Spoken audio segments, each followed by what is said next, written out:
आया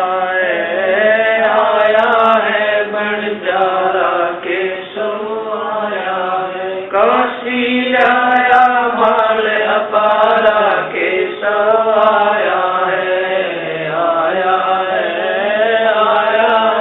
बंजारा केशव आया। गरीब केशव बंजारा भया, बालद भरी विचार, मन इच्छा पूर्ण करी, खुद कबीर केशव अवतार। जगत गुरु तत्वदर्शी संत रामपाल जी महाराज जी के सानिध्य में दिव्य धर्म यज्ञ दिवस के उपलक्ष्य में आदरणीय संत गरीबदास जी महाराज जी की अमरवाणी का 3 दिवसीय अखंड पाठ विशाल भंडारा निःशुल्क नाम दीक्षा का आयोजन 26, 27, 28 नवंबर 2023 को किया जा रहा है, जिसमें आप सभी परिवार सहित सादर आमंत्रित हैं। आयोजन स्थल का पता सतलोक आश्रम धनाना धाम हरियाणा, सतलोक आश्रम धनुषा नेपाल, सतलोक आश्रम उड़दन मध्य प्रदेश, सतलोक आश्रम सोजत राजस्थान, सतलोक आश्रम भिवानी हरियाणा, सतलोक आश्रम धूरित पंजाब, सतलोक आश्रम खमाणों पंजाब, सतलोक आश्रम कुरुक्षेत्र हरियाणा, सतलोक आश्रम वेदखेड़ी उत्तर प्रदेश, सतलोक आश्रम मुंडका दिल्ली।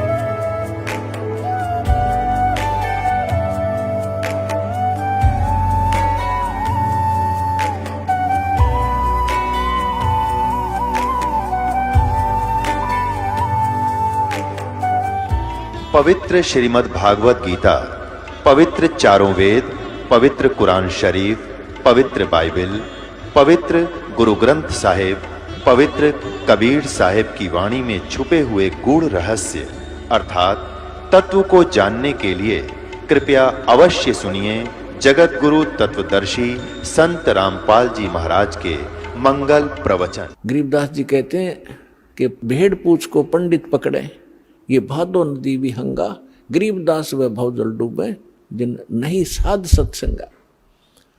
जिनको संत नहीं मिलते, सत्संग नहीं मिलता, तो वो भवजल के अंदर ऐसे डूब जाते हैं जैसे भादो के अंदर नदियां भादो महीने में बहुत जबरदस्त वर्षा होती थी और सभी दरिया बहकर चल पड़ती थी, फुल स्विम पर ओवरफ्लो हो करने को हो जाती थी। और उस समय कोई ये कहे दरिया पार करने के लिए भेड़ की पूंछ पकड़ तुझे पार कर देगी, नहीं, उसका ये साधन नहीं है पार होने का। पार होने के लिए नौका, लीक प्रूफ नौका हो और उसका चालक ट्रेंड हो, तब वो पार होंगे। ये साधन है प्रॉपर। और जो साधनाएं आप कर रहे हो, परमात्मा बताया करते थे कि ये तो भेड़ की पूंछ पकड़ा रखी तुम्हारे कोई नकली गुरुओं ने, तुम्हें डबोएंगी, तुम भौजल में डूब जाओगे, ऐसे चक्रव्यूह में फंस जाओगे, 84 लाख योनियां भोगोगे, तुम्हें समझ में नहीं आएगी। उस तालाब में स्नान करके उसी से जल का लोटा भर के और भगवान की मूर्ति को स्नान कराया। स्नान करा करके नए वस्त्र पहना करके पुराने वस्त्र थैले में डाल दिए, बाद में धोऊंगा, और एक स्थान लीप के वहाँ भगवान की मूर्ति रखी, गाय के गोबर से और मिट्टी मिलाकर लीपते थे, उसे स्वच्छ बनाते थे और उस पर सुंदर स्वच्छ कपड़ा बिछाकर उस पर बैठ के पहले भगवान की वो कर्मकांड किया, उनके कपड़े बदलवाए, स्नान कराया, मुकुट माला रख के कंठी माला पर आकर बैठ गए, फिर लगे गीता का पाठ करने। और उसी समय परमात्मा बनारस में आए हुए थे। वैसे तो वो 1 सेकंड के अंदर, सेकंड के भी कुछ फ्रिक्शन में जहाँ चाहे पहुँच जाए अपने पूरे ब्रह्मांडों में, 1 सेकंड फ्रिक्शन ऑफ सेकंड में, और असंख्य रूप बना ले, वो समर्थ है। तो परमात्मा वहाँ एक जिंदा महात्मा के रूप बनाकर वहाँ पहुँच गए।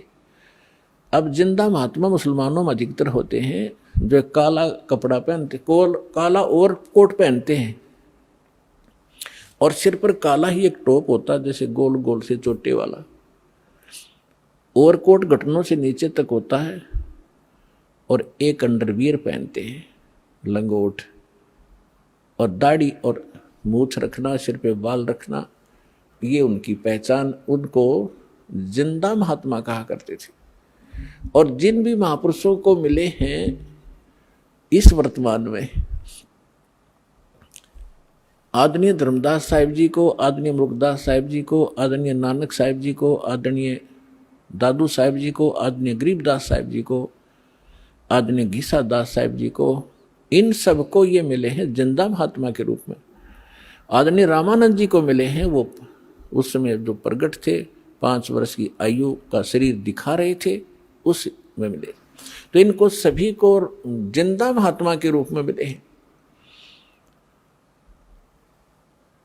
दर जिंदे का रूप सैल वृंदावन कीनी, तहाँ मिले धर्मदास करते हैं बहुत अधीनी। भगत का एक गुण होता है कि बहुत प्यार से, विनम्र भाव से बात करता, जहाँ भक्ति की चर्चा चलती है तो परमेश्वर जाके थोड़ी दूरी पर बैठ के जिंदा महात्मा का रूप बनाकर 50 फुट की दूरी पर, क्योंकि वो हिंदू थे और परमात्मा की वेशभूषा उस समय उस धर्मदास की दृष्टि से एक मुसलमान की थी, इसलिए उनकी क्रियाओं को दूर से देख रहे थे। जब धर्मदास जी ने सब क्रियाएं की और फिर लगा गीता का पाठ करने, जब परमात्मा 10-1 फुट की दूरी पर बैठ के रेत में अलग से वो अपना आसन उसन लगा कर बैठा है, तिलक लगा रखा। वैष्णो साधु की जो पहचान होती है, गले में तुलसी की एक मणिये की माला, कंठी बोलते हैं, वो पहन रखी और वैष्णो संत जैसी वेशभूषा बनाकर वो बैठा। तो परमात्मा ने काफी सब कुछ सुना। धर्मदास जी ने सोचा कि एक मुसलमान भक्त, एक साधु, साधु भी भक्त ही होते हैं क्योंकि वो भगवान के लिए भटक रहे होते हैं। जितने भी आज संत बने हैं ये पहले भगत थे और फिर नटपट का ज्ञान सुन लिया इधर उधर से, फिर इन थोड़े से मैच्योर हो गए, इन थोड़ी बहुत बोलने की शैली सुधार ली और ये संत बन गए, बाकी श्रोता हो गए। सारा का खिचड़ी ज्ञान है ही आपके स्पष्ट है, समक्ष है। तो परमात्मा सुनते रहे। धर्मदास जी ने सोचा बड़ी ध्यान से सुन रहा भाई, आज तो ये हो सकता है इसका ज्ञान समझ में आ जाए, इसका कल्याण हो जाए। अब जैसे गीता अध्याय नंबर 4 के श्लोक नंबर 25 से लेकर 30 तक यही फैसला दिया है गीता ज्ञानदाता ने कि जो भी जैसी साधना करा अपनी आत्मा अपनी उस साधना को पापनाशक जानता है। पापनाशक मीन मोक्षदायक। पापनाश होंगे तो भी मोक्ष होगा। आगे यदि उसको पता हो यह ठीक नहीं है तुरंत त्याग दे, कोई भी ना करे उस कार्य को। तो धर्मदास जी ये सोच बैठे थे कि हमारा जो धर्म है, हमारा जो धर्म है धार्मिक क्रियाएं, ये सर्वश्रेष्ठ हैं, मुसलमानों से श्रेष्ठ हैं। इस दृष्टिकोण से उसने देखी रुचि। तो उस दिन गीता अध्याय नंबर ऊपर डेली जो गीता का पाठ करता था, उस दिन 7वें अध्याय का उसका नंबर था, उसमें से पढ़े, उसका हिंदी अनुवाद भी पढ़ा, फिर 8वां अध्याय भी पढ़ा, फिर 15वां भी पढ़ा और भी कई चुने चुने से शब्द उसने वो श्लोक सुनाए और उसका व्याख्यान करके सुना। प्रतिदिन 1 घंटा साधना करता था, उस दिन 3 घंटे लगा दिए। और परमात्मा ऐसे करे जैसे बड़ा रुचि ले रही। जब उन्होंने सब क्रिया कर ली तो परमेश्वर ने कहा कि हे महात्मा जी, देखो पुण्यात्मा, इस काल जालिम ने हमारे साथ कैसे जुल्म कर दिया।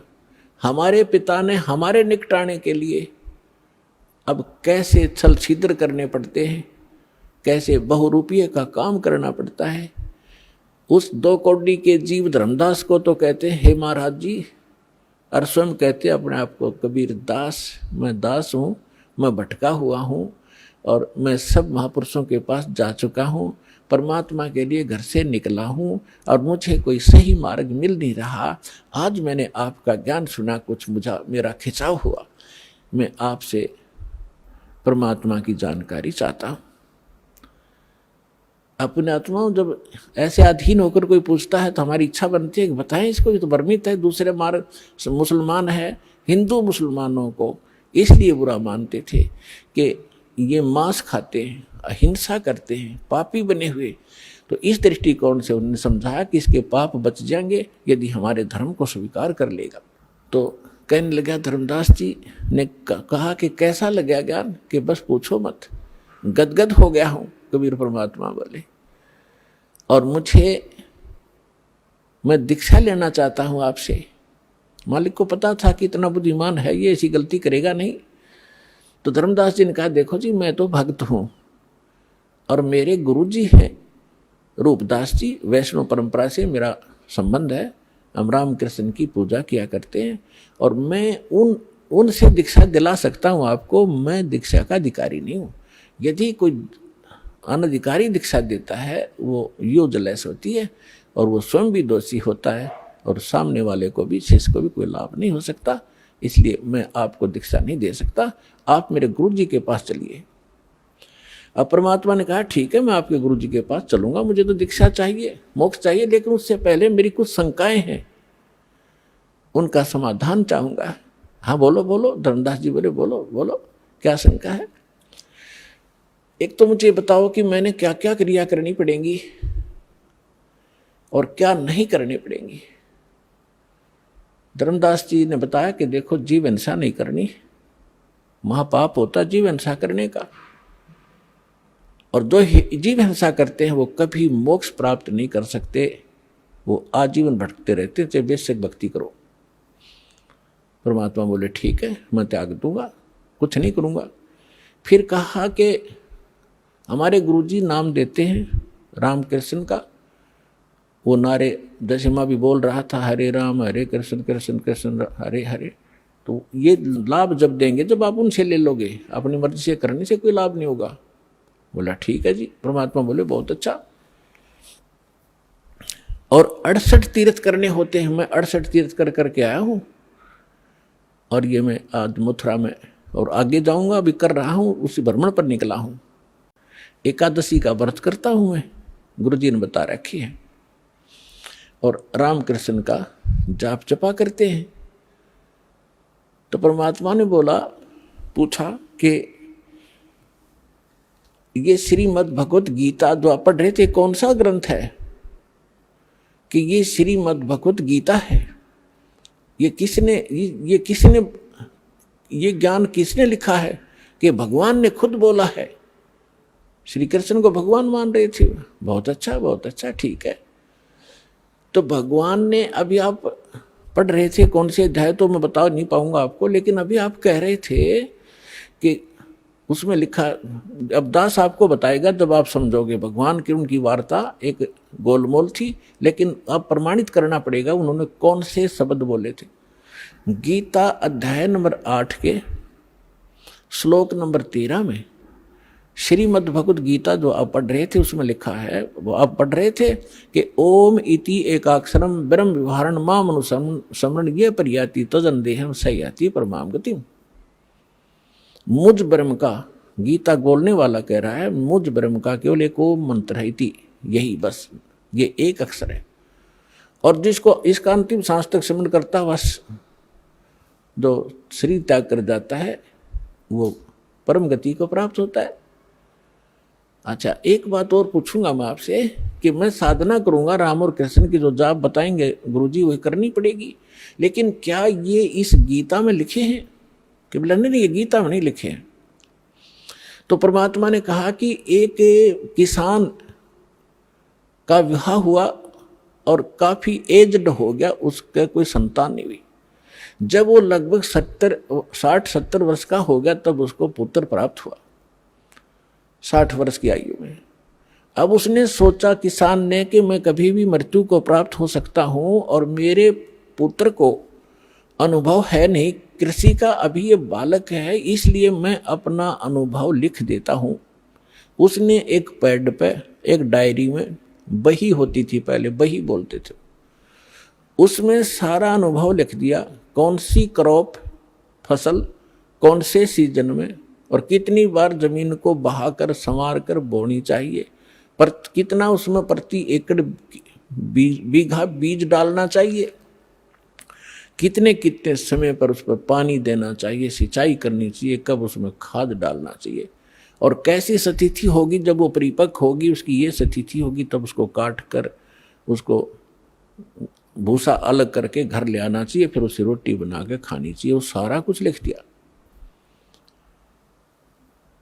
धर्मदास जी सुन रहे, हाँ जी ठीक है, फिर ठीक है।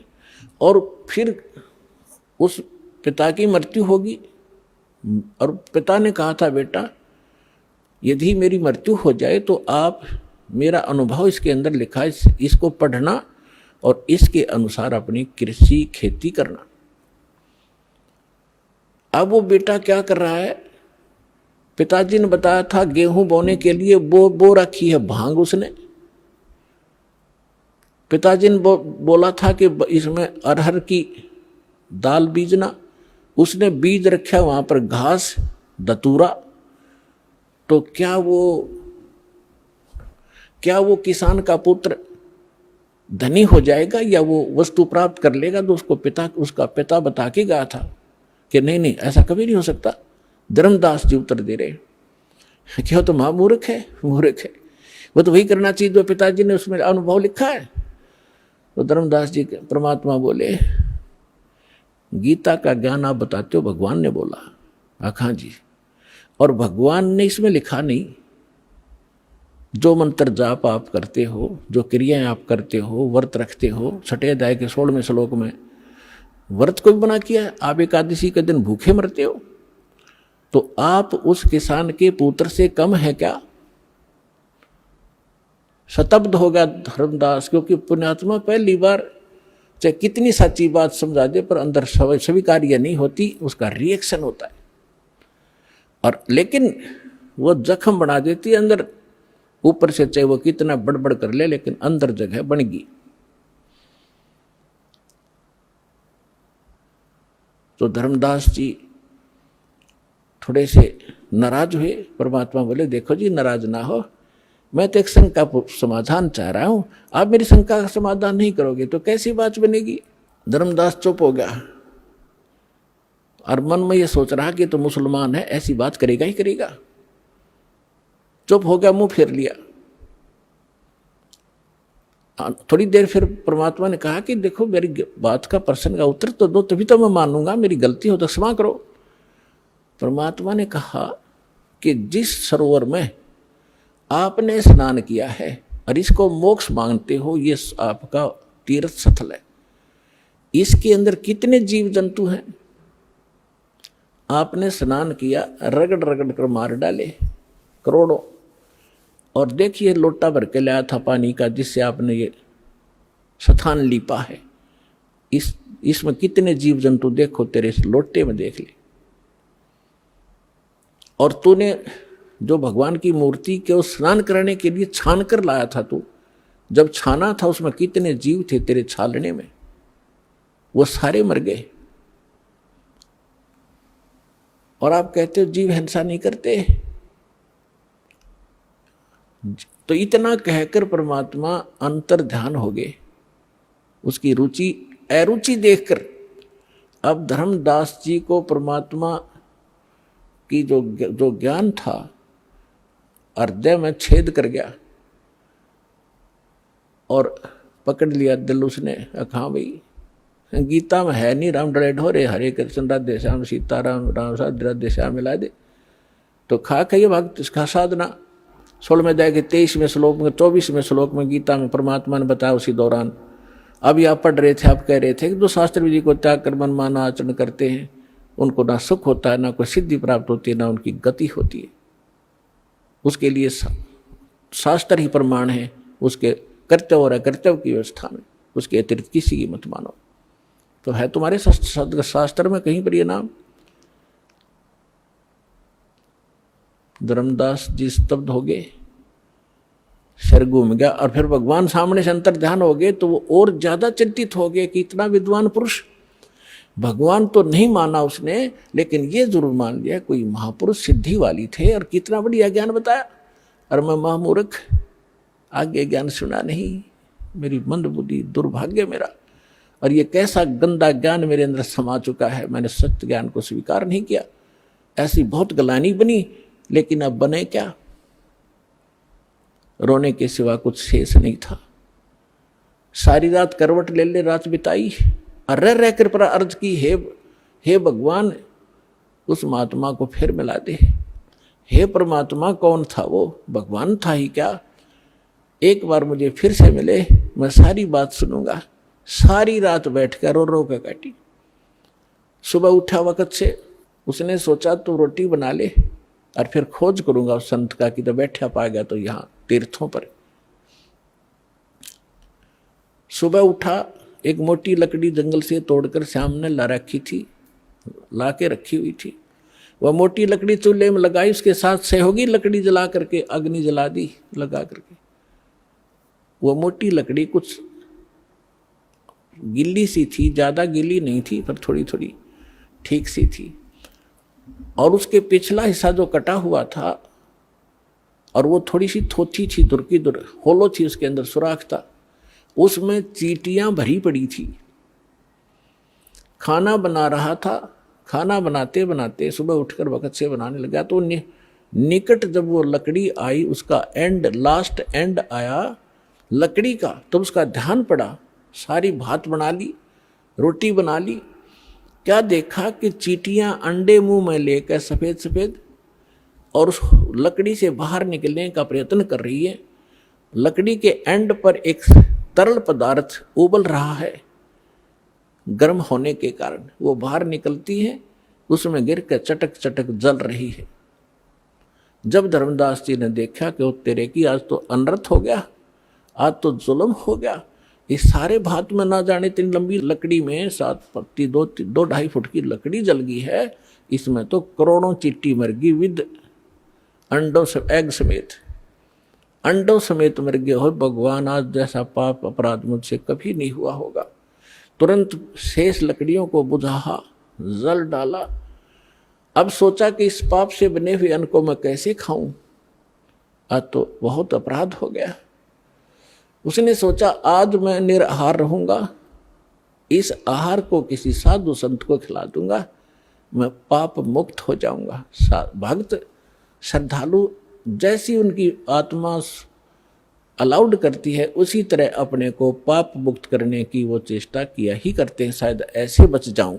अब सारे उस भोजन को लेकर थाली में रख के कपड़ा ढक के और चला संत की खोज में। हम साधु संत को किसको मानते हैं? या दाढ़ी बड़ी हो, सिर पे बाल हो बड़े बड़े, लाल कपड़े पहन रखे हो, गले में माला हो, या कतीनी वस्त्र हो, राख लपेट रखी हो, लंगोट पहन बांध रखा हो ओनली, या मूंड मुंडा रखा हो, कति गोटम गोट हो, लाल कपड़े अवश्य हो, हम ऐसे को संत मानते हैं। तो परमात्मा ने ऐसे एक साधु का रूप बनाया, लाल कपड़े पहन के, दाढ़ी मूछ थी ही, और उनको बांध के जैसे ये ऋषि में ऋषि वागर हिंदुओं के ऐसे बैठ गए एक वृक्ष के नीचे। धर्मदास जी की नजर पड़ी कि हाँ संत बैठे हैं। जाते ही थाली रखती और कहा भगवान भोजन पाओ, दास का भोजन पाओ। परमात्मा बोले रख दे भाई, धर्मदास मुझे भूख लगी है। जब उन्होंने धर्मदास नाम कहा तो सामने देखा, लेकिन परमात्मा का रूप अन्य था, नहीं पहचान सका। उसने सोचा मैं भंडारे करता रहता हूँ, साधु संत आते हैं, जानते होंगे मुझे।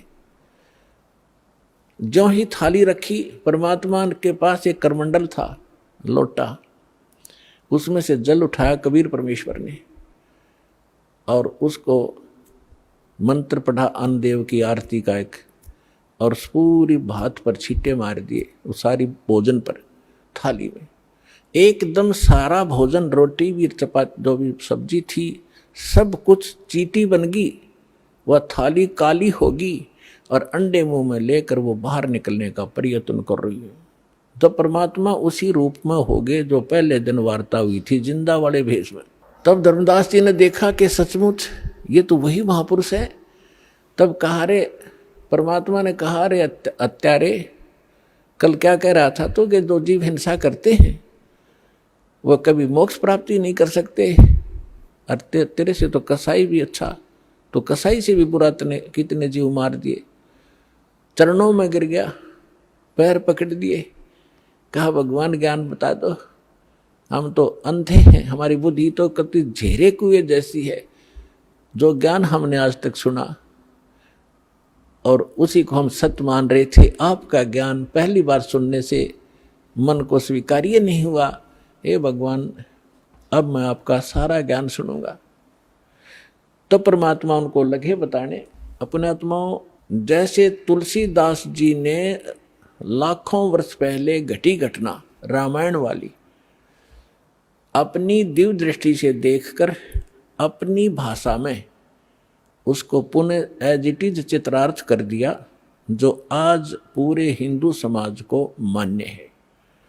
घटना वही है, सिर्फ भाषा में अंतर कर दिया, कोई अंतर नहीं। इसी प्रकार परमेश्वर कबीर जी को प्राप्त होने के उपरांत परमेश्वर ने गरीबदास जी का ज्ञान योग खोल दिया।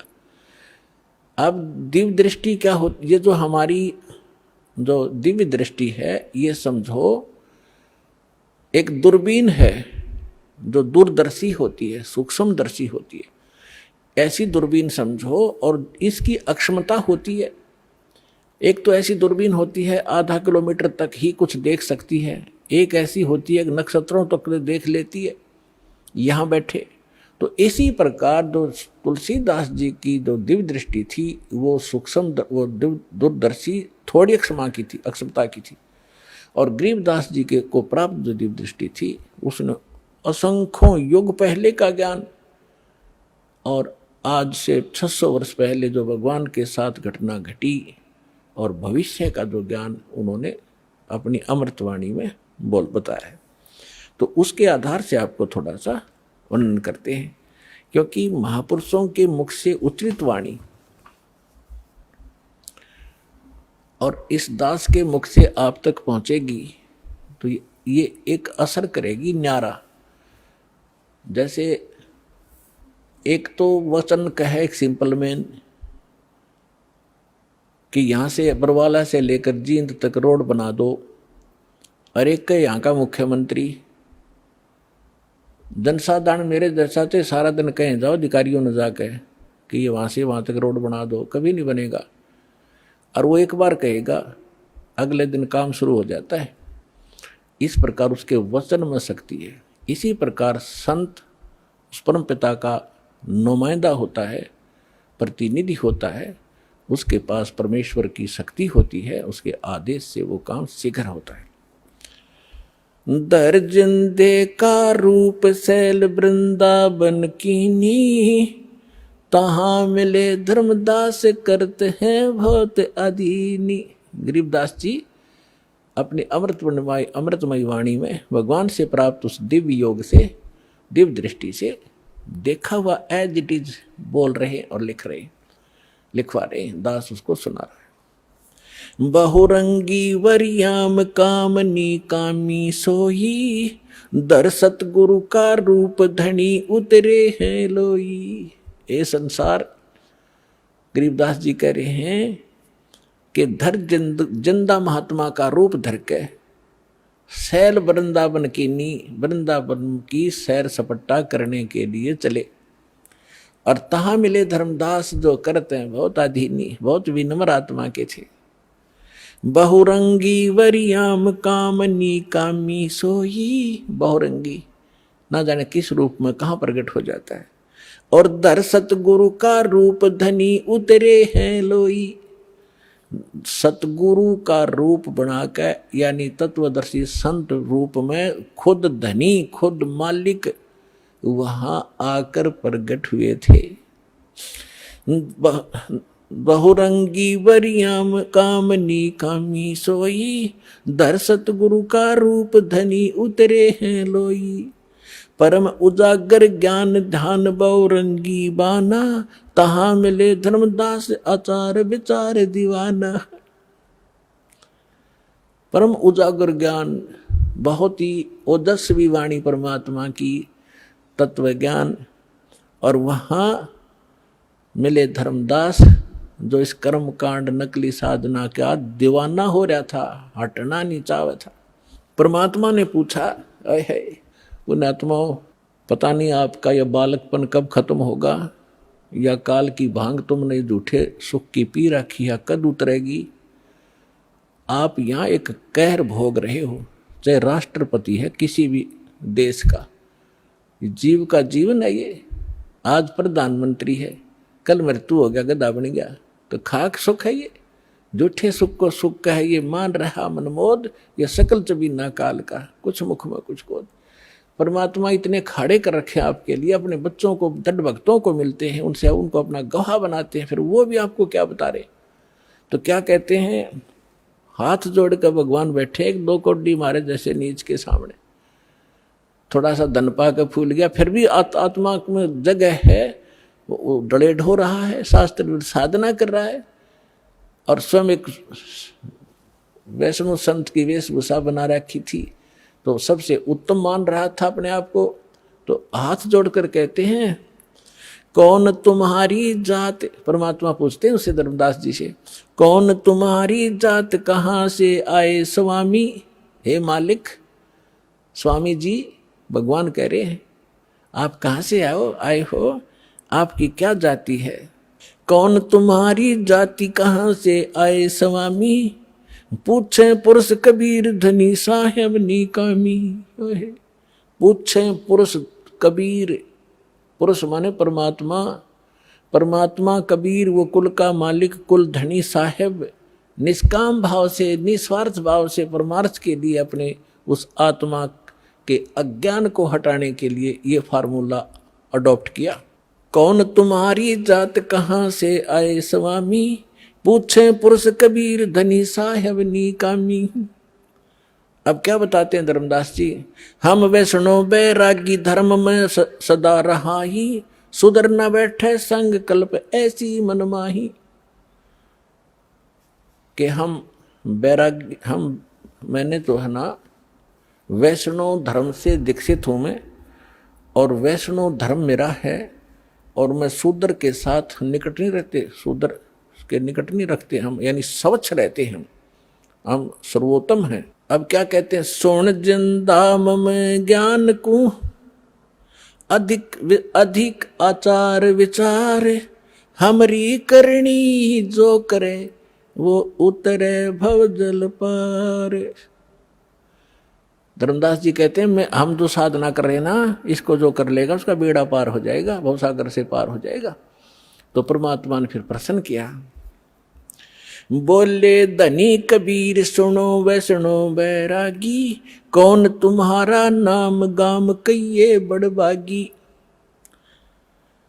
कौन कोम कुल जात कहाँ को गवन किया है, कौन तुम्हारी रेस किन्हें तुम नाम दिया है। आपका गुरु कौन है, कौन तुम्हारा ज्ञान ध्यान सुमरण है भाई, कौन पुरुष की सेव कहाँ समाधि लगाई।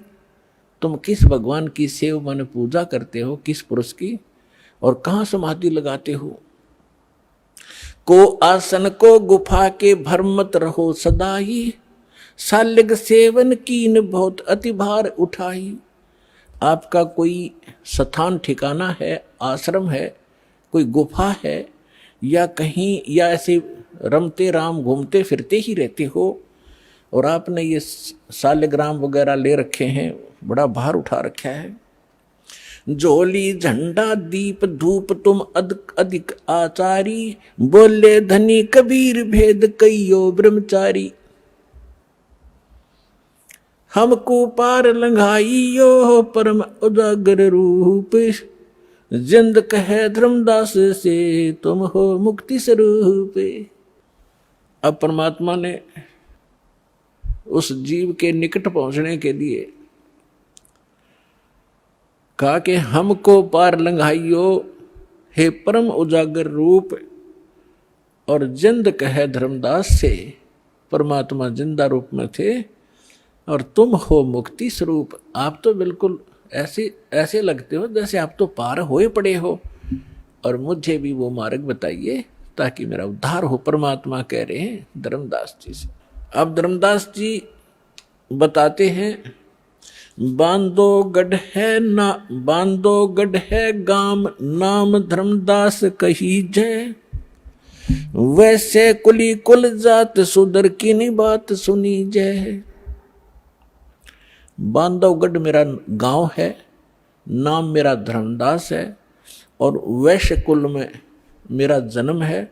हम शूद्र को निकट भी नहीं आने देते, हम इतने स्वच्छ हैं। सरगुण ज्ञान स्वरूप ध्यान सालग की सेवा, मल्याग्र छिड़कंत संत सब पूजे देवा। 68 तीर्थ नान ध्यान कर कर हम आए, पूजे सालग राम तिलक गलमाल चढ़ाए। धूप दीप अधिकार आरती करें हमेशा, राम कृष्ण का जा परटत हैं शंकर शेषा। धर्मदास जी बता रहे हैं हम ये साधना करते हैं। नेम धर्म से नेह सने दुनिया से नाही, आरूढ़ बैराग और की मानू नाही। धर्मदास जी कह रहे हैं मुझे शिक्षा देने की आवश्यकता नहीं किसी ने, मैं बिल्कुल फाइनल हो चुका हूं, मेरा ज्ञान अटल है, मैं सही साधना कर रहा हूं, मैं किसी और की मानू नहीं, मेरा आरूढ़ बैराग है।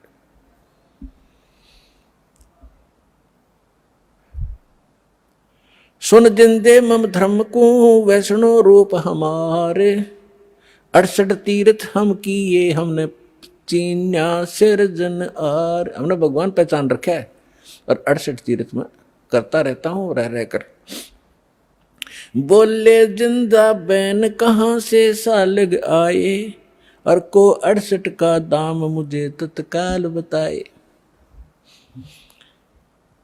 राम कृष्ण का रहे नगर वो कौन को होवे, ये जड़वंत है देवता से क्यों घंट बजावे। अब परमात्मा उसको कैसे समझाना चाह रहे हैं कि परमात्मा बोले कि ये सालग राम कहाँ से लाया, तो यह मूर्ति जो भगवान विष्णु की कृष्ण की बना रखी है, ये क्या ऊपर से आएंगे तुम्हारे स्वर्ग लोक से जहां से ये भगवान रहते हैं तुम्हारे, और रामकृष्ण कहाँ रहते हैं उनका ठिकाना बता। तो वो बताते हैं वो गोलोक में रहते हैं, वो श्री कृष्ण का लोक है, स्वर्ग विष्णु लोक में रहते हैं। भगवान तो विष्णु लोक में रहते हैं और आप ये पूजा कर रहे मूर्ति की। आप जो मूर्ति लिए बैठे हो, क्या ये विष्णु जी वाले कान रखती है, विष्णु जी वाली भाषा रखती है? तुम मानते हो श्री कृष्ण जी ने यानी विष्णु जी ने गीता बोली, क्या ये तेरे पत्थर बोल सकते हैं जो तेरे सामने बैठे, या आपका अनुवाद समझा सकते हैं? फिर इनमें क्यों मत्था मार रहा है तू?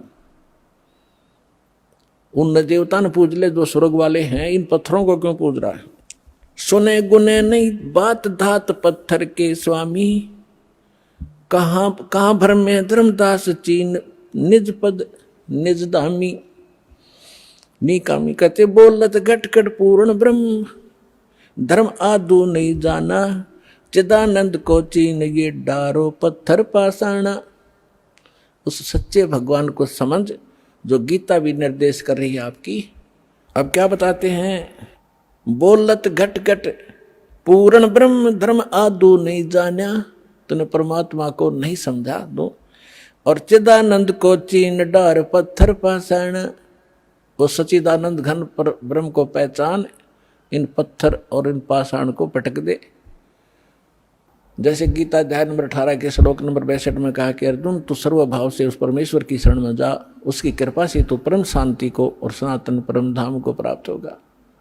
आपका श्री कृष्ण, आप मान लो श्री कृष्ण गीता बोल रहा है, तो वो तो खुद कह रहा है विष्णु तो कि कोई और है भगवान, उसकी शरण में जाइए।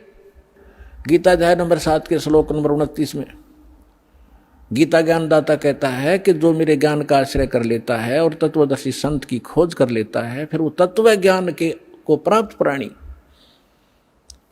वो तत्परम की पूजा करता है। जो प्राणी जरा और मरण से मोक्ष छुटकारा पाने के लिए, जरा माने वृद्ध अवस्था का कहर, बुढ़ापे का दुख और मृत्यु दुख, दो कहर जीव पर यहाँ पर प्रत्यक्ष टूटते हैं।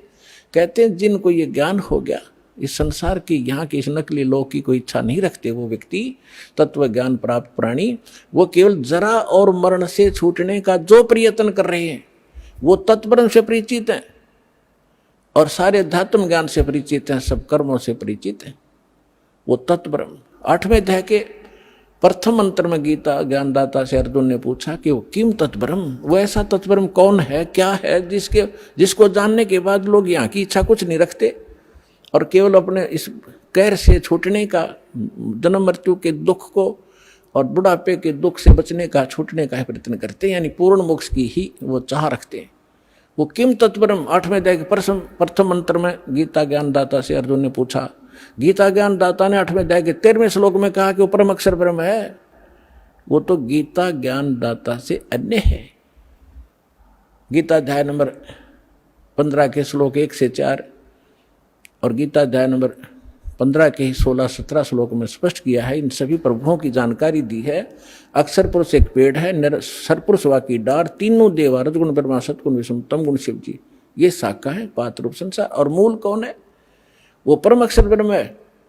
गीता अध्याय नंबर 15 के श्लोक नंबर 16 और 17 में कहा है कि सरपुरुष और अक्षर पुरुष दो पुरुष हैं, दो प्रभु हैं, और इनके अंतर्गत जितने प्राणी हैं और ये स्वयं भी नाशवान हैं, इनकी जन्म मृत्यु होती है, लेकिन जीव आत्मा किसी की नहीं मरती। इसलिए 15वें अध्याय के 17वें श्लोक में कहा है उत्तम पुरुष तु अन्य परमात्मा इति उदाहरते। इनसे अन्य है वो श्रेष्ठ भगवान, वो तीनों लोकों में प्रवेश करके सबका धारण पोषण करता है, और वो है अविनाशी भगवान। तो परमात्मा ने कहा कि आपका गीता ज्ञानदाता कहता है 15वें अध्याय के 4थे श्लोक में कि अर्जुन, उस तत्व ज्ञान की प्राप्ति के उपरांत परमेश्वर के उस परम पद की खोज करनी चाहिए, जहां जाने के बाद साधक फिर लौटकर कभी संसार में नहीं आते। और जिस परमेश्वर ने संसार रूपी वृक्ष की रचना की है, सारे ब्रह्मांडों की रचना की है, और अपने विषय में खुद कहता है दूसरे अध्याय के 12वें श्लोक में, 4थे अध्याय के 5वें और 9वें श्लोक में, और 10वें अध्याय के 2 श्लोक में कि अर्जुन तेरे और मेरे बहुत जन्म हो चुके हैं, तू नहीं जानता मैं जानता हूं। तो वो तो नाशवान है, वो किसी अविनाशी परमात्मा की शरण में जाने और उस स्थान को प्राप्त करने के लिए कह रहा है जहां जाने के बाद साधक कभी जन्म मृत्यु में नहीं आते। वो कौन है? राम कृष्ण कोटो गए धनी एक का एक। ये तेरे राम कृष्ण तो करोड़ों मर लिए, और वो धनी, वो कुल मालिक अपनी महिमा पर बता रहे, वो धनी एक का एक। जिंद कहे धर्मदास से तुम बूझो ज्ञान विवेक। जिंदा रूप में परमात्मा बैठे धर्मदास जी से कह रहे हैं कुछ विवेक से ज्ञान पूछ मेरे ते। ये केवल एक रूढ़िवादी की तरह आरूढ़ ना हो इस गलत साधना और ज्ञान पर। अब क्या कहते हैं? बोलत है धर्मदास सुनो जिंदे मम बानी। देख कितनी बुद्धि खराब हमारी। क्या कहता है धर्मदास जी के? बोलत है धर्मदास सुनो जिंदे मम बाणी, मेरी वाणी सुनो, वचन। कौन तुम्हारी जात कहाँ से आए प्राणी। भगवान तो धर्मदास जी को स्वामी जी कह रहे हैं, और धर्मदास जी परमात्मा को कह रहा है ए जीव तू कहाँ से आया, तेरी क्या जाति है। बोले जिंद कबीर सुनो बाणी धर्मदासा, हम खालिक हम खलक सकल हमरा प्रकाशा। साफ कह दिया मैं मालिक, और यह सब खालिक, सारी सृष्टि मैंने रची है, और यह सब मेरा ही प्रकाश, मेरी ही कृपा से ये सब कुछ चल रहा है। हम रचे सब पाषाण नदी सब खेल हमारा, अचराचर चौखान बनी विधि भार 18-12। हम सृष्टि संजोग विजोग की हो बो भांति, हम ही आद अनादि हैं, हम हैं अवगत के नाती। हम साहेब सतपुरुष हैं, ओए होए, हम साहेब सतपुरुष हैं, ये सब रूप हमारे। जिंद कहे धर्मदास से हम पूर्ण करतारे। अब एक बाबा के रूप में विराजमान, और वो बैठा बनियान साधु संत वैष्णव और ऊंच जाति का धनवान, बता कैसे ठिकाना बुद्धि आओ। काल ने ऐसी हवा भर दी हमारे अंदर। अब पहले ये पंचर किया जाएगा आपके अंदर जो गलत हवा भरी हुई है, गलत ज्ञान भरा हुआ है, फिर नए सिरे वो हवा निकाल लेंगे और फिर ऐसी भर देंगे, सदा के लिए ऐसे टायर दे देंगे कभी पंचर ना हुआ। अब जब परमात्मा ने ये कहा हम साहेब सत्य पुरुष हैं, ये सब रचना हमारे, जिंद कहे धर्मदास से हम पूर्ण करतारे। अब धर्मदास जी क्या कहते हैं? बोलत हैं धर्मदास सुनो सर्वंगी देवा, दिखत पिंड और प्राण कहो तुम अलख अबेवा। आपके सारा शरीर दिखाई देता है, आप बोल रहे हो और आप कहते हो मैं विधेय हूं। अब पुण्यात्मा यहाँ ये नकली कबीरपंथी उलझे बैठे। विधेय किसे कहते हैं? विधेय जिसका देह ना हो। एक तो देह हमारी, मिट्टी की, और परमात्मा की देह वो एक तत्व की। तो विदेह का अर्थ है जिसकी विलक्षण देही हो। तो कहते हैं परमात्मा बोले, बोलत है धर्मदास सुनो सर्वंगी देवा, दीक्षित पिंड और प्राण कहो तुम अलख अबेवा। नाद बिंद की दे शरीर है प्राण तुम्हारे, और तुम बोलत बड़ बात नहीं आवत दिल हमारे। तुम कहते हो भगवान और आपका ये शरीर दिखाई देता है। खान पान अस्थान देहे में बोलत दीसम, और कैसे अलग स्वरूप भेद कहिए जगदीशम। तुम दिखे मेरे की तरह आदमी सा, और आप कैसे भगवान हो बताइए मुझे। बोलत जिंद अबंद सकल सकल गढ़ साहेब सोही, निर्वाणी निज रूप सकल से न्यारा होई। हम ही राम रहीम करीम पूर्ण करतारा, हम ही बांधे से तू संग चढ़े पद्म 18। हम ही रावण मारा लंक पर करी चढ़ाई, हम ही 10 सिर फोड़ देवता की बूंद छुड़ाई। हम ही शक्ति से सती सीता और जति लक्ष्मण हनुमाना, हम ही कल्प उठाए करते हैं हम ही 6 माना। अब क्या बताते हैं परमात्मा कि तेरे रामचंद्र का ब्योत नहीं था, रावण को मार दे या उस समुद्र पर पुल बना ले। हाथ जोड़ के खड़ा रहा 3 दिन थी समुद्र में। जब हमने जाकर के वहां पूरी डिटेल बताई कि एक पत्थर एक पहाड़ के चारों तरफ रेखा खींच दी थी अपनी सोटी तय डंडी तय, और वो पत्थर हल्का कर दिया था, फ्लोटिंग बना दिया था सिद्धि तय। और ये अनुमान अर्थ बाद में हमने ठाठा लाए थे, और जब बना था और रावण मरा था, राम पर जब बखलकती अंदर से पुकार की थी हमारे को, जब हमने जाके तीर ठोका था, हम दिखाई नहीं देते, हमारी देह ऐसी है। फिर कहता है बोलत है धर्मदास जिंद जननी को थारी। परमात्मा कहते क्षण क्षण में धरती पग धरूं, और क्षण में आकाश। हमरी गति कोई ना लखे सुन ले धर्मदास। नानक साहब जी कहते हैं अंधुला नीच जात परदेसी मेरा, छिन आवे तिन जावे तिल जावे। 1 सेकंड में यार 1 सेकंड में देखो ऊपर पावे, और ताकि संगत नानक रहंदा कैसे मोंढा पावे, उसका अंत कैसे पा सकता है। बोलत है धर्मदास जिंद जननी को थारी। ए जिंदा तेरी माँ कौन है, तेरी जननी कौन है। कौन पिता परवेश कौन गत रैन आधारी, क्यों उतरे कल माई कहाँ कहो भेद सब भेद विचारा। तुम निज पूर्ण ब्रह्म का अनपान आहारा। कौन तुम्हारा धाम नाम सुमरण क्या कहिए, तुम व्यापक कल माई तो कहाँ सायब रहिए। कौन देह स्नेह नैनन मुख नासा नेहा, तुम दिखत हो मनुष्य कौन विद जिंद विदेहा। तुम दिखो आदमी हो और कहते विदेह हूं मैं।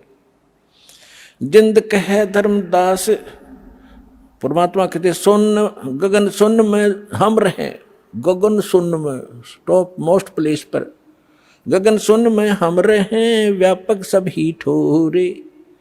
हृदय रैन हमारे है फूल पान फल मोरे।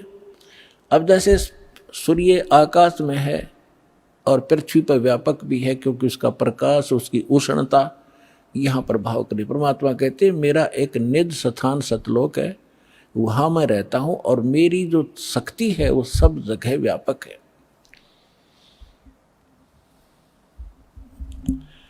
हम उतरे तुम काज सुन सेप किया पियाना, शब्द रूप धर देह समझ बानी सुरज्ञाना। हम तुम्हारे कारण ऊपर सुन से उतरे हैं, एज इट इज आए हैं हम। जैसे वेदों बताया परमात्मा ऊपर रहता है और वहां से गति करके आता है, बिजली जैसी तीव्रगामी बिजली जैसी गति से आता है। हम उतरे तुम काज तुम्हारे लिए, और सुन माने जहां हम रहते हैं, जहां बिल्कुल एक ही स्थान है हमारा। सुन से किया पियाना, धर शब्द रूप दे धर समझ वाणी सुर ज्ञाना। निरख परख कर देख नहीं भौतक हमारी काया। परमात्मा बोले हाथ लगा के देख मेरा, ये मेरा शरीर तुम्हारे जैसा नहीं है। धर्मदास जी ने हाथ लगाया, जैसे रुई पकड़ लिया करें कि हार्ड नहीं, ऐसे पूरा शरीर दबा दबा के देखा। नरक फरक कर देख नहीं हमरे भौतिक काया, हम उतरे तुम काज नहीं कुछ मोह ना माया। तुम दुखी पा रहे हो, भटक रहे हो, दुख पा रहे, इसलिए तुम हरे कारण मैं यहां आया हूं। फिर क्या बताते हैं परमात्मा, सोन गगन में हम बसे हैं, अब पृथ्वी आसन थी हीरे।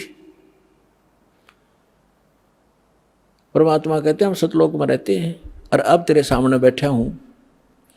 गगन सुन में हम बसे, पृथ्वी आसन थी हीरे। धर्मदास धोखा दिला, अब छानो नीर और खीर। अब दूध पानी निरख ले, कौन भगवान है, तू किसकी पूजा कर रहा है, क्या साधना करनी चाहिए। फिर क्या बताते हैं परमात्मा, ना जन्मूं ना मरूं और मैं ही आऊं जाही। क्योंकि परमात्मा कहते मैं ही आता और जाता हूं, एज इट इज जाता हूं, एज इट इज आ जाता हूं, मैं किसी जन्म नहीं लेता। शब्द विहंगम सोन में ना मेरे धूप न छाई। बोले जिंद सुनो धर्मदासा, हमरे पिंड प्राण निश्वासा। परमात्मा बोले सुन ले धर्मदास, हमारे तुम्हारे जैसा शरीर नहीं है, मेरा शरीर श्वास से नहीं है। गर्भ योनि में हम नहीं आए, मादर पिदर ना जननी जाए। शब्द स्वरूपी रूप हमारा, के दिखलावे आचार विचारा। और फिर बताते हैं कि जो तू कहता मैं हम हिंसा नहीं करते, और हिंसा करने वाला मोक्ष प्राप्ति नहीं कर सकता। अब आप केवल उन्हीं को हिंसक मानते हो जो मुर्गे काटते हैं, बकरे काटते हैं, गायें काटते हैं। वो तो अपराधी हैं ही हैं, ये तो बिल्कुल घोर पाप है। लेकिन पाप तो वो भी है जो तुम सत्य ब्राह्मण की है हत्या, जो चौका तुम देवो नेता।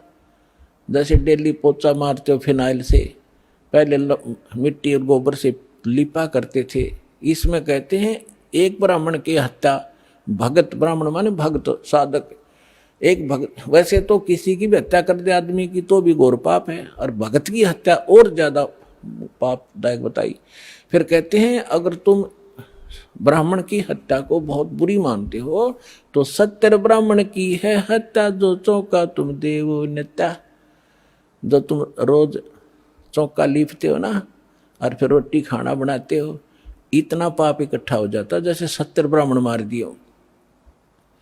70 ब्राह्मण की है हत्या, जो चौका तुम देवो नेता। ब्राह्मण संस हत्या जो होई, जल स्नान करत हो सोई। जिस जोड़ में, जिस तालाब में तू नहा के निकला है और जिसमें जीव जंतु पड़े हैं, जैसे नहाते समय तूने रगड़ रगड़ कर मार डाले। कहते 1000 ब्राह्मण की हत्या कर दी, इतना पाप तेरे कोई सरोवर में इस तीर्थ में स्नान करने से लगा। आइए अब हम उन श्रद्धालुओं के अनुभव जानते हैं जो जगत गुरु तत्वदर्शी संत रामपाल जी महाराज जी से दीक्षा प्राप्त कर चुके हैं तथा उनके द्वारा बताए गए भक्ति मार्ग पर चल रहे हैं। सर नमस्कार। नमस्कार सर। सर क्या नाम है आपका? मेरा नाम सर राधा कृष्ण है। कहाँ से आए जी आप? हिमाचल, सोलन से, डिस्ट्रिक्ट सोलन, हिमाचल प्रदेश से। संत रामपाल जी महाराज जी से नाम दीक्षा आपने कब ली? मैंने ली 8/10/2017 को ली सर। पहले क्या भक्ति साधना करते थे आप? सर मैं पहले देवी देवताओं की भक्ति करता था। दुर्गा जी का भी मंदिर था, उसमें पूजा करता था। ब्रह्मा विष्णु इनकी सबकी जितने भी 36 करोड़ देवी देवता है, मैं उन सब की पूजा करता था। जैसे हनुमान चालीसा हुआ, रोज गीता जी का पाठ भी करता था। और इन सारी साधनाओं के करने के बाद भी ना तो मन में शांति थी, ना घर में सुख शांति थी। घर के लोग जितने भी थे सब परेशान थे। कभी मेरे को गुस्सा भी इतना ज़्यादा आता था कि आपस में मेरी और मेरी पत्नी का कलह रोज होता था, और बच्चों को भी मैं गालियाँ निकालता था, गुस्सा निकालता था। लेकिन जब संत रामपाल जी महाराज जी से हमने जब दीक्षा ली तो उसके बाद जो है धीरे धीरे, जैसे हमने प्रथम नाम लिया तो उसके बाद जो है धीरे धीरे घर में शांति आने लगी। सर जब आप पहले से ही गीता जी का पाठ कर ही रहे थे तो फिर आपने संत रामपाल जी महाराज जी से नाम दीक्षा क्यों ली, जबकि आप बता रहे थे कि संत रामपाल जी महाराज गीता जी को खोल कर दिखा रहे थे? आप तो पहले से ही गीता जी का पाठ कर रहे थे, तो क्या आपको संत रामपाल जी महाराज जी का सत्संग पहले दिन ही समझ में आने लगा? सर, जब मैंने पहले दिन संत रामपाल जी का सत्संग सुना तो मुझे लगा कि ये देवी देवताओं की निंदा कर रहे हैं और मुझे गुस्सा भी आया। मेरा मन कर रहा था कि मैं टीवी बंद कर दूं और फिर मेरे मन में गुस्सा भी आया। लेकिन उसके बाद आया कि जब ये ऐसी बातें बता रहे हैं तो उसको देखना चाहिए। तो उसके मैंने लगातार 10-15 दिन तक देखा और जब वो देखा तो मैं हैरान रह गया कि ये तो पूरे प्रमाण के साथ दिखा रहे, सब शास्त्रों से बता रहे हैं। और आज तक जो हम भक्ति कर रहे थे तो ये तो हमारा समय जो हमने आज तक भक्ति की तो उसका तो हमें कोई लाभ मिला ही नहीं। और जब जिस तरह से ये संत रामपाल जी बता रहे हैं तो इससे जो है हमारा को मोक्ष मार्ग भी मिलेगा और घर में सुख शांति भी मिलेगी और परिवार में जितने भी हमारे कष्ट थे वो भी धीरे धीरे खत्म हो जाएंगे। हमारा एक सवाल ये है कि आज तक आपने संत रामपाल जी महाराज जी को टीवी चैनल पर देखा है, लेकिन कभी भी आप उनसे मिले नहीं हैं, तो वो संत आपको लाभ कैसे दे रहे हैं? हजारों लोग आते हैं, हम अभी भी देख रहे हैं, तो ये बात समझ में नहीं आती कि आप लोगों को लाभ आखिर मिल कैसे रहे हैं? सर, ऐसा है कि लाभ जब हम जो भक्ति वो बता रहे हैं, जिस तरह से उन्होंने हमें भक्ति को समझाया है और हम भक्ति कर रहे हैं और हमारे अंदर उनका निवास हो चुका है, हमारे घर में उनका निवास, हमारे ऊपर जो भी कोई आपत्ति आती है तो एकदम हमें सामने दिखाई देते हैं। सर, कहीं ये आपकी बातें अंधविश्वास तो नहीं मानी जा सकती? कहीं ना कहीं ये तो नहीं कहा जा सकता कि आप अंधविश्वास का शिकार तो नहीं है? सर, ऐसा है, अंधविश्वास तो उसको माना जाता है जो आंखें बंद कर। उन्होंने तो सबकी आंखें खोल दी है, पूरे विश्व की आंखें खोल दी है। सारे वेदों में, पुराणों में, शास्त्रों में जो भी कुछ उन्होंने सामने सिद्ध करके कर दिया है। अब जो पढ़ा लिखा समाज होगा, भक्त समाज, जितने भी हमारे बहन भाई हैं और जितने भी मैं और जगत के लोगों से भी कहता हूँ कि किताबें पढ़ो, धर्म पढ़ो, शास्त्र पढ़ो। जब उन्होंने खोल खोल के दिखा दिया सारा कुछ, जब शास्त्रों में ऐसा लिखा हुआ है तो एक अंधविश्वास कैसे हो सकता है? सर, संत रामपाल जी महाराज ने विश्व के सभी धर्मगुरुओं को आध्यात्मिक ज्ञान चर्चा के लिए चुनौती दी है, जैसा कि संत रामपाल जी महाराज जी के शिष्य बताते हैं। लेकिन कहा यह भी जाता है कि क्या संत रामपाल जी महाराज जी को संस्कृत आती है? वो कैसे विश्व के सभी धर्मगुरुओं को ज्ञान चर्चा की चुनौती दे सकते हैं? सर, ऐसा है कि उनके सत्संग रोज आते हैं। सभी धर्मगुरुओं के लिए उन्होंने खुली चुनौती दे रखी है, क्योंकि वो गीता पढ़ रहे थे। उनका सरलार्थ जो दिया है हमारे संत रामपाल जी महाराज जी ने दिया कि अर्जुन, तू उस परमेश्वर की शरण में जा जिससे तेरे को मोक्ष मार्ग मिलेगा। और उन्होंने स्वयं कहा कि मैं तो काल हूँ भाई, सबको खाने आया हो, तू इनको मारेगा तो भी मारूंगा, नहीं मारेगा तो भी मारूंगा। तो कृष्ण भगवान जी काल नहीं थे। तो जब ये सारी चीज़ें उनको पता है, उन्होंने, और गीता जी में भी कहा है कि ब्रज का मतलब जाना होता है, तो उन्होंने आना कर दिया। तो इसका मतलब भी सारे जितने भी हमारे, किसने वर्ड शब्द का अर्थ आना किया है और किसने जाना किया है? ब्रज का मतलब जाना होता है, लेकिन हमारे धर्मगुरु जी आना कहते थे। तो सही मायने क्या है? वर्ड का मतलब क्या होता है? ब्रज का मतलब होता है जाना, और अन्य जो धर्मगुरु है इसका अर्थ उन्होंने किया है आना। आना, तो वही है। और दूसरी बात ये उन्होंने ये कही है कि जब उन्होंने स्वयं गीता जी में कहा था कि ये अर्जुन, तेरे मेरे तो कई जन्म हो सके। जो अविनाशी परमात्मा है तो उसके ना तो जन्म होती है ना मृत्यु है, सह शरीर आते हैं तो सह शरीर जाते हैं। तो ऐसे एक ही भगवान है जो जिनका वो ज्ञान दे रहे कबीर साहिब। तो कबीर साहिब ही सह शरीर आए थे, सह शरीर आए। जितने भी बाकी हमारे जितने भी इन भगवानों के जन्म हुए तो इनकी तो मृत्यु हुई, और इनका तो हमेशा तिरोभाव ही हुआ करता है, मृत्यु।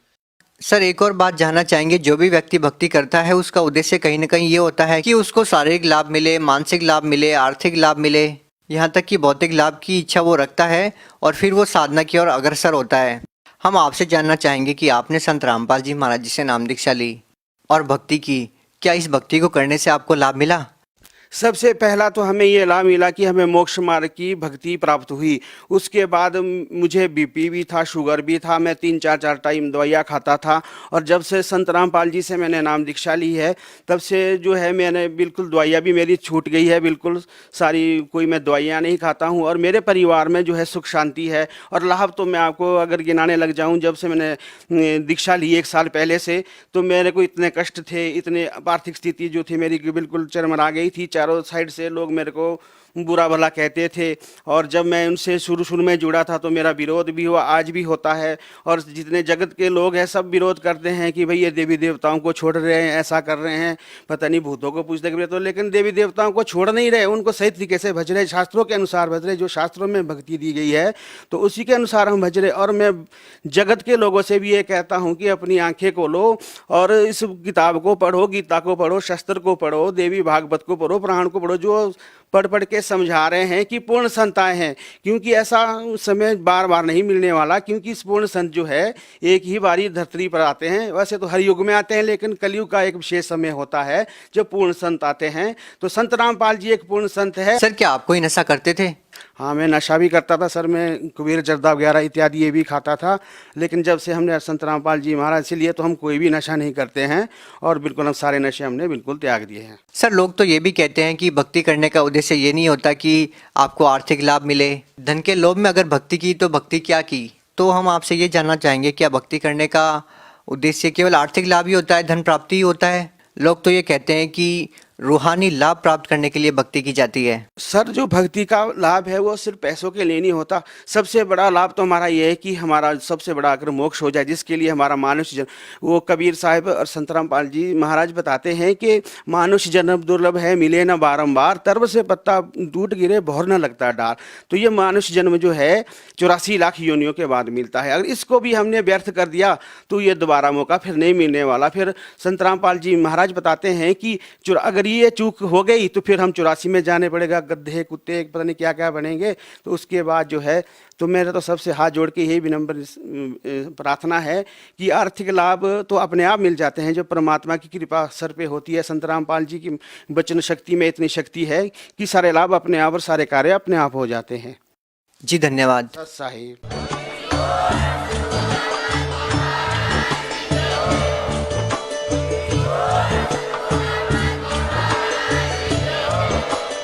आप सुन रहे थे जगत गुरु तत्वदर्शी संत रामपाल जी महाराज जी के मंगल प्रवचन। अधिक जानकारी के लिए विजिट कीजिए हमारी वेबसाइट www.jagatgururampalji.org। संत रामपाल जी महाराज जी के शुभ आशीर्वाद से पूरे विश्व भर में 500 से भी ज्यादा नाम दीक्षा केंद्र हैं, जिन पर संत रामपाल जी महाराज जी द्वारा ऑनलाइन निशुल्क नाम दीक्षा दी जा रही है। अपने नजदीकी नाम दीक्षा केंद्र का पता करने के लिए संपर्क करें 8222880541।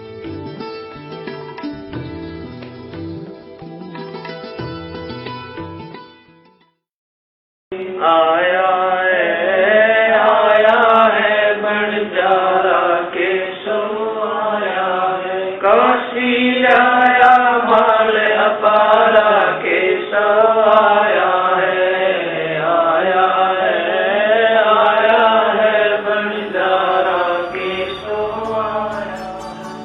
गरीब केशव बंजारा भया बालद भरी विचार, मन इच्छा पूर्ण करी खुद कबीर केशव अवतार। जगत गुरु तत्वदर्शी संत रामपाल जी महाराज जी के सानिध्य में दिव्य धर्म यज्ञ दिवस के उपलक्ष्य में आदरणीय संत गरीबदास जी महाराज जी की अमरवाणी का 3 दिवसीय अखंड पाठ विशाल भंडारा निशुल्क नाम दीक्षा का आयोजन 26, 27, 28 नवंबर 2023 को किया जा रहा है, जिसमें आप सभी परिवार सहित सादर आमंत्रित हैं। आयोजन स्थल का पता सतलोक आश्रम धनाना धाम हरियाणा, सतलोक आश्रम धनुषा नेपाल, सतलोक आश्रम उड़दन मध्य प्रदेश, सतलोक आश्रम सोजत राजस्थान, सतलोक आश्रम भिवानी हरियाणा, सतलोक आश्रम धूरी पंजाब, सतलोक आश्रम खमाणों पंजाब, सतलोक आश्रम कुरुक्षेत्र हरियाणा, सतलोक आश्रम वेदखेड़ी उत्तर प्रदेश, सतलोक आश्रम मुंडका